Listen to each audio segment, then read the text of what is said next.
Hello guys, good morning, sikwati. Ito yung paborito natin, sikwati with oats. So, ito yung breakfast ko. Kain tayo. Itong breakfast ko, tsokolate. Alam nyo, paborito ng mga lulas-lulos natin to noon. Ito yung ibinibigay sa atin noon na agahan, breakfast sa umaga. So, ayan. Gumawa ko ng sikwati dahil may dala ako galing Colombia. So, ito yung breakfast natin with oats. Sarap. Sarap sa tiyan. Mainit-init na umaga sa ating lahat. Yum. Ang sarap talaga guys, lalong-lalo na pag pure talaga na sikwate. Alam niyo yung kakao. Ito, made of kakao. Napakasarap. Ang bango pa. Ang bango.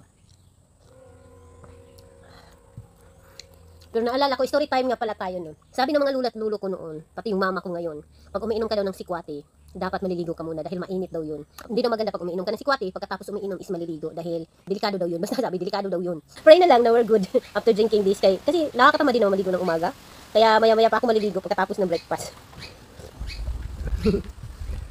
Nagaling sa Colombia dahil ang tagal-tagal ko nang hindi nakainom nito. Pero nung time na nasa Colombia ako, ang dami talagang ganito. Ito, iniinom ko sa umaga doon sa Colombia. Pero yung instant, ito naman is para siyang blocks lang. Ganun. Tapos, ilagay mo sa mainit na tubig, ilagay mo sa fresh milk, painitin mo hanggang sa malusaw. Kaya, ayun, ito na siya. Kaya, look at that.